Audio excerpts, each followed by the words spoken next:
Ouais, salut à tous, on se retrouve aujourd'hui pour la petite vidéo habituelle du dimanche. Comme d'habitude, on fera le tour de mon élevage. Certainement les dernières fois où l'élevage sera complet avant que la diapose commence et que certaines espèces s'en aillent. Donc on va en profiter. On commencera par les Messard Barbarus qui sont toutes calmes. Elles mangent encore un petit peu les tuyaux hein, ici. Voilà. On voit qu'elles marchent au ralenti. Là, on a une belle poignée de majors. Ils sont tout beaux ceux-là. On va les regarder un petit peu. Qu'est-ce qu'on a ici? On a un petit peu de pain de fourmi. Ils ont une belle tête bien rouge. Ouais, je sais pas pourquoi ils se sont un peu rassemblés ici. Mais bon, pour ceux qui doivent y avoir une raison, on va aller faire un petit tour dans ce nid-là que j'ai pas humidifié depuis quelques jours. D'ailleurs, il faudrait que j'y pense. Elles ont continué à m'ont remis du dépotoir ici et ici. Donc là, on voit des cadavres.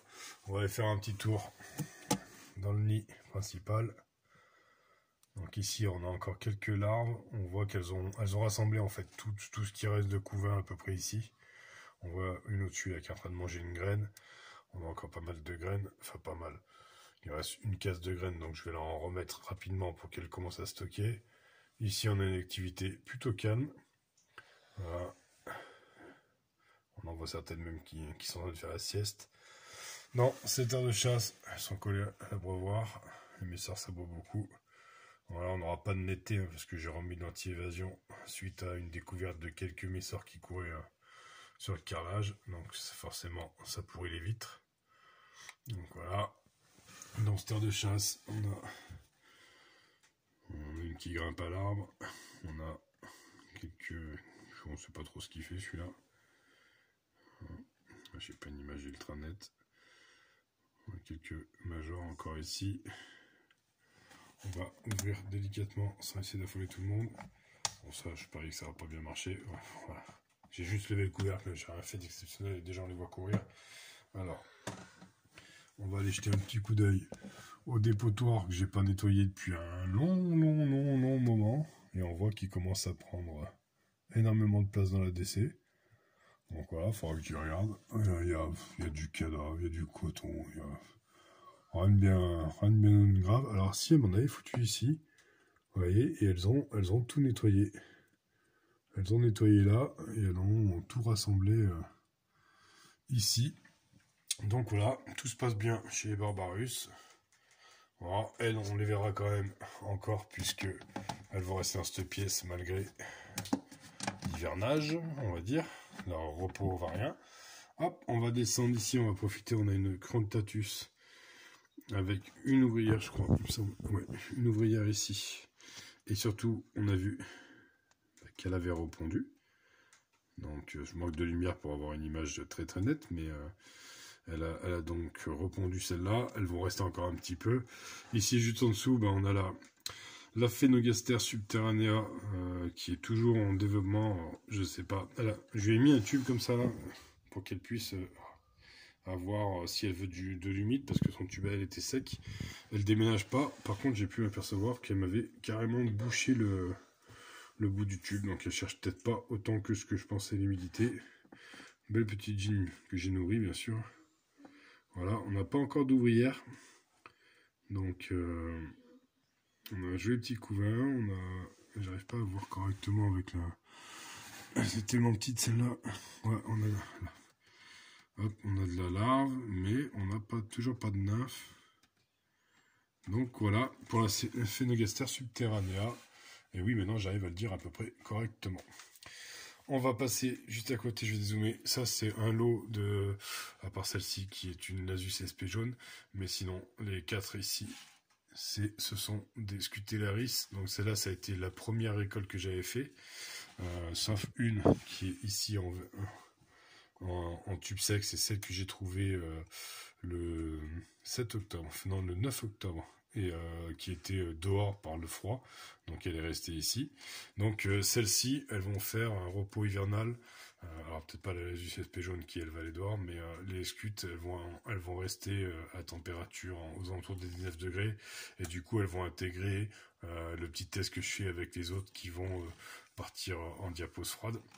Ça nous permettra d'avoir 15 jeans à comparer au retour de la diapose, après la diapose. On va descendre ici chez mes Crontatus à moi, avec Madame Lagine qui se montre sous son meilleur jour. À côté, on voit les belles couleurs de ces ouvrières. Ici, on a quand même un couvain qui est encore pas mal. Alors, j'hésite à les foutre encore dehors pour leur faire faire leur diapose, mais je pense que ça va attendre encore un peu, parce que je vois que le couvain se développe encore, même si, malgré tout, l'activité des ouvrières a quand même bien diminué, sachant que là, elles sont à 21 degrés, donc on va voir ça par la suite. Toujours un peu d'activité dans mon aire de chasse. Ici, vous voyez, elle cherche à manger. Il faut que je nourrisse toutes mes fondations aujourd'hui, et mes colonies d'ailleurs aussi. Ici, on va passer faire un petit tour chez la Camponotus lateralis, qui est juste ici. Elle, plus d'évolution, donc elle est prête pour partir au froid. Bon, en même temps, elle n'a pas eu une évolution de dingue non plus durant le reste de l'année. Désolé pour les vibrations, mais j'ai toujours pas changé de téléphone et j'ai pas de stabilisation. Donc voilà, petit changement par contre, c'est pour les Crontatus que j'avais, qui font partie des lots concours qui reprendront, vu le froid à mon avis, après la diapose. En fait, elles venaient se foutre. En fait, mes rampes de lumière sont posées comme ça. Et j'en ai une sur chaque étagère, donc j'en ai une qui passe à peu près ici, là. Là, elle doit passer dessous, celle qui allume les manicas, et en fait, elle chauffe la planche qui est là. Et je me suis aperçu que ces Crontatus-là m'avaient sorti le couvain pour les mettre au-dessus de la lampe. Donc j'aurais déduit qu'elles avaient un peu froid. Donc je les ai remontées légèrement en température. Elles sont à 23 degrés. On voit qu'elles ont pas mal d'œufs. Elles ont eu des pontes encore. C'est pour ça que ça m'embête de les foutre dehors. Sachant... j'arrive pas à avoir une mise au point correcte. Voilà. Sachant que celle-là, elle a encore même des cocons. Donc du coup, je sais pas trop. Je vais attendre un peu. Pourtant, elles ont été ramassées chez nous. Sachant que les Camponotus arrêteront la ponte par rapport à leur cycle biologique. Et non par rapport à la baisse des températures. Donc si elles pondent encore, c'est que c'est pas tout à fait le moment d'aller les foutre en diapose. Donc voilà, on va passer faire un petit tour, comme elle est là.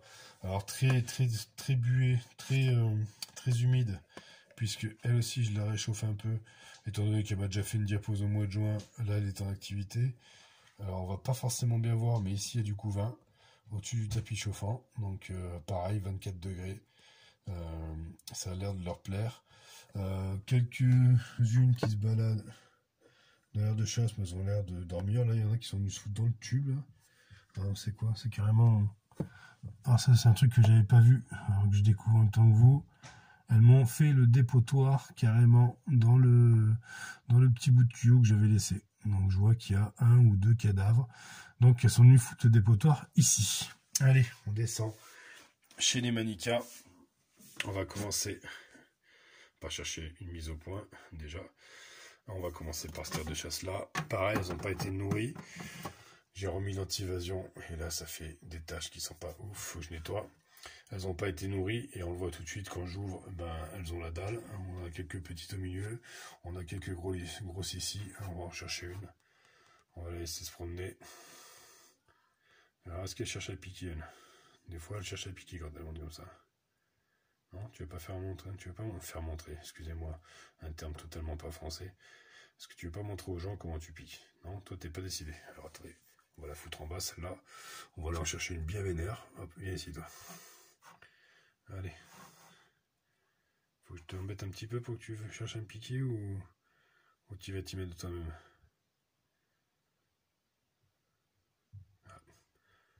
On va t'embêter un peu. Elles ont pas envie de piquer. Si tu piques dans mon ongle, je pense pas qu'il y ait une forte réussite.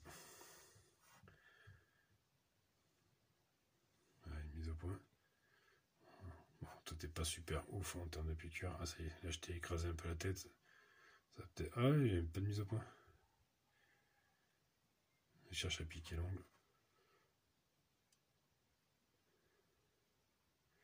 Bon, vous n'aurez pas le droit à une piqûre en direct. Elle n'a pas envie. Ou alors elle cherche un point faible.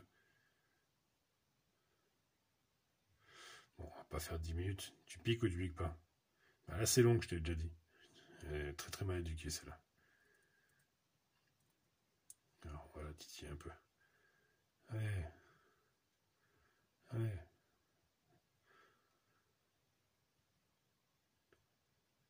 Elle cherche, mais elle trouve pas un endroit, à mon avis, assez tendre pour m'infliger sa piqûre. Bon, on va pas rester là-dessus pendant 2 heures.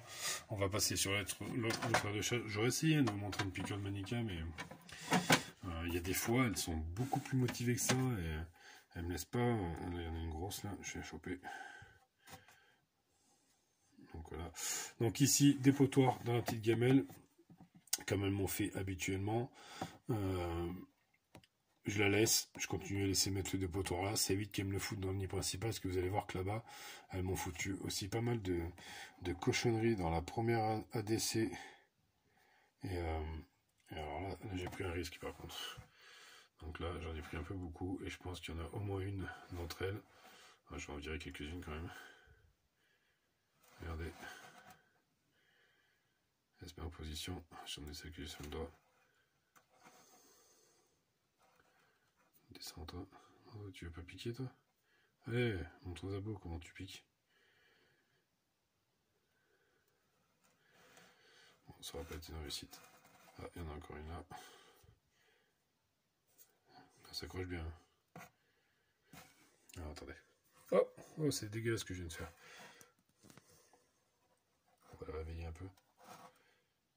Bon, on n'y sera pas arrivé. J'ai les mains trop abîmées à leur goût. Alors, c'est pas grave, j'aurai essayé 2 fois. Je vous montrerai une prochaine fois. On va passer faire un petit tour sur le couvain, comme d'habitude, en train de chercher une bonne lumière. On va aller au cœur de tout ça. Donc encore beaucoup de nymphes qui changent de couleur. Normalement, elles sont censées partir en diapause dans une dizaine de jours. Donc je pense que toutes ces larves-là, enfin toutes ces nymphes-là, pardon, ne seront pas arrivées à maturité. Donc je pense que ça fera partie de la nourriture qui va la servir cet hiver, parce que je suis pas certain que les nymphes supportent le froid à l'extérieur, comme je compte les mettre. Ici, on a encore un petit peu des larves. Voilà. On a des jeunes naissances, puisqu'on voit des ouvrières très peu colorées. Ici, au milieu, la tache un peu marron, c'est un reste de verre de farine qu'elles ont eu hier. Donc elles sont en train de le dévorer. Il y a une toute petite ouvrière, toute fraîchement née aussi. Ce que je vous disais tout à l'heure, un chevreau de chasse qui n'est pas forcément une bonne idée.